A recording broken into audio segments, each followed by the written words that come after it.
this is how you can composite basic bullet ricochet effects inside of Adobe After Effects. All right guys, so in the last video, we covered how to composite spark bullet hits into your scenes. In this video, we're going to be talking about a very basic bullet ricochet effect. I'm just going to be showing you how to composite some stock footage like this little bullet hit right here into your scene. So super simple. I'm not going to waste too much time here. We're going to show you how to track the shot, add your footage into the scene and do some basic masking, and then finally color correct it with some curves and camera lens blur. And at that point, you're pretty much there. I'm not going to be covering how to add the actual bullet hit here, although perhaps in a future tutorial, this is going to be the most basic way to do this. As I mentioned in the last video, if you want the visual effects elements that we're using, we send 250 visual effects elements to you when you subscribe to FX Studio. That's less than 50 cents per element. You can see all the different folders for elements that we have here. We have explosions, fire embers, muzzle flashes, fire, concrete debris, dirt debris, all kinds of cool stuff. We have an agreement with Detonation Films to provide some really cool elements for you guys, and we've also simulated some of our own. So if you're interested in visual effects elements, check it out. I think it's a really good value. And you also get our visual effects app, FX Soup, for streamlining your visual effects and filmmaking process. So anyways guys, without further ado, we'll make this quick and simple here. I'll go ahead and start from scratch here, or I'll start from just having our muzzle flash effect. So this is going to be our starting point here. Our character is shooting his gun here, and we'll just go and find our stock element. We're going to be using this element right here.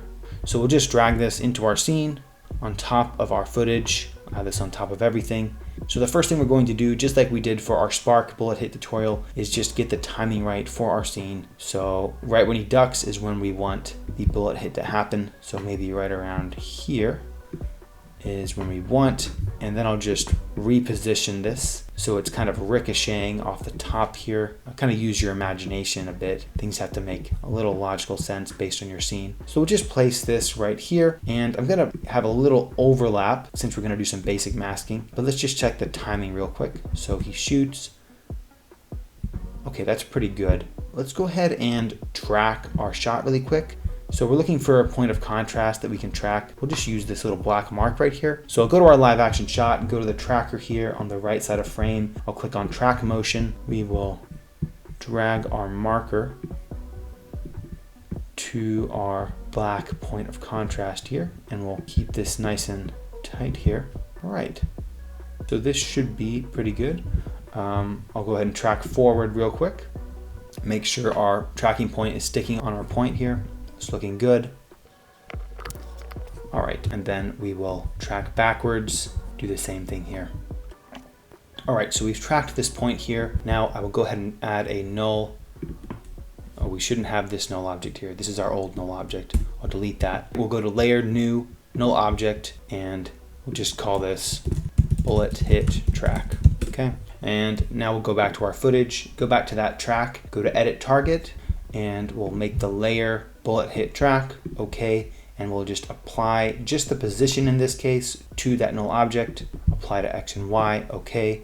And now as you can see here, if we select our bullet hit track, it is sticking to the corner of our boxing ring just fine. So now we can use that tracking data to keep our bullet hit integrated into our footage. So we'll click on our bullet strikes ground layer, we'll parent it to our bullet hit track. And now as you can see here, if we play through our scene, now it is tracked onto our footage. All right, so already we're getting somewhere guys. Now let's just do some basic compositing on our bullet cloud.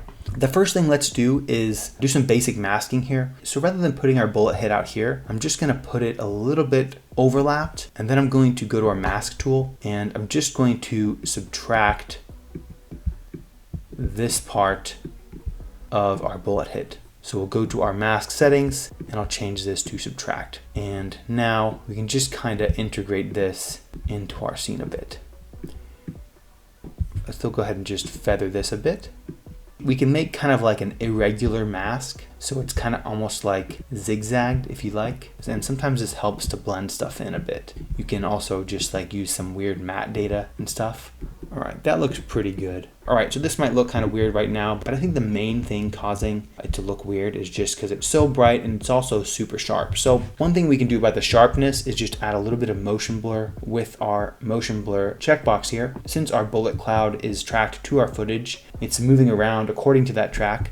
So by just selecting our motion blur checkbox here, you'll actually see that it's already going to add some motion blur and integrate our smoke into the environment a bit better. We can also add a little more blur since this element is a little bit too sharp for our footage. I'll just go to Effect, we'll add a very basic camera lens blur to it, and let's just compare it to our background and to the area right here. It is fast moving smoke, so we could keep that in mind as well. But I think just taking the edge off with some camera lens blur is good.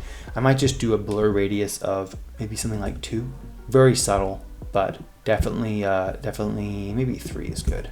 Blur is definitely our friend for visual effects, especially for something fast moving like this. And yeah, that's looking pretty good. Finally, the main thing, and maybe we should have done this first, is just add a curves effect to our bullet cloud. So we'll go to Effect, Color Correction, Curves, and now we'll just drop down our brightness a bit. And then I also like to play around with the alpha sometimes. So I'll go to that alpha channel and we can bring this down a bit as well. So this is kind of changing the opacity of it, and then we can change the brightness of it as well. And already we are pretty much getting there. I think we're pretty much there.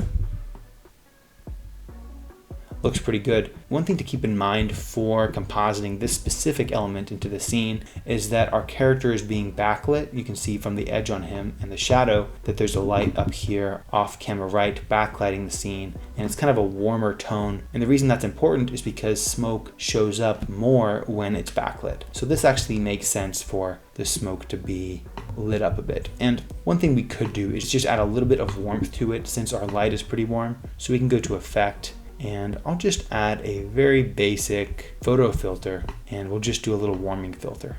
And that's looking a little better. This is one of those things where you don't get a lot of control with this filter, but just adds a little touch of warmth. I'll add a density of 14%. And now you can see a little before and after, just adding a little bit of warmth to that element. And yeah, I think that's looking pretty good. So you can see the different effects that we added there. There's before, after. This is super basic visual effects compositing, guys, but by just knowing a little bit of these techniques, you can increase your production value a lot. Anyways, guys, that is it for this quick compositing tutorial. I hope it was helpful. As always, feel free to leave a comment if you have any questions or suggestions in the comment section below. Subscribe if you're interested in more visual effects and filmmaking content, and I'll see you next time.